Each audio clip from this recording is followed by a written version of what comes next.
In 1 Corinthians 14:2, he says, "For he who speaks in a tongue does not speak to men, but to God, for no one understands him. However, in the Spirit, he speaks mysteries."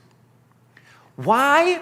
Here, grandma speaks Italian, mom speaks Spanish, dad speaks English, the cartoons are in Japanese, and they're in an immersion school that's French. They will learn all of that at once, just listening. If tongues was a syllable-based language, people would have learned it a long time ago. The devil would speak it. But it's not.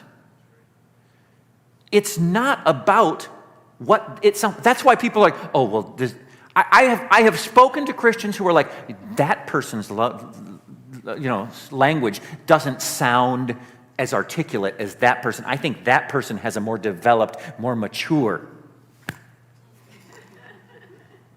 It specifically states that it is not what's being said. Remember when one person could speak and people could understand it in two different languages?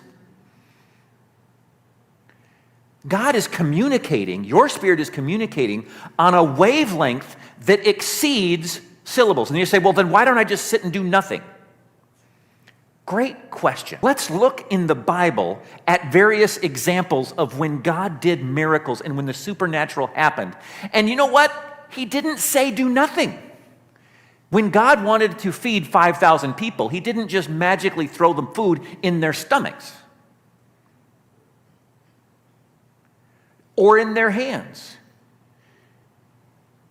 The disciples found one kid's lunch and started passing it around and breaking it. The widow's jar of oil. When she collected, it said, go out and collect as many containers as you can. And then she had a tiny little jar, and that jar just filled and filled every container she had collected. If she had collected more, guess how much she would have had? More. Here's the thing. It was a tiny act in the natural that God then blessed with the supernatural.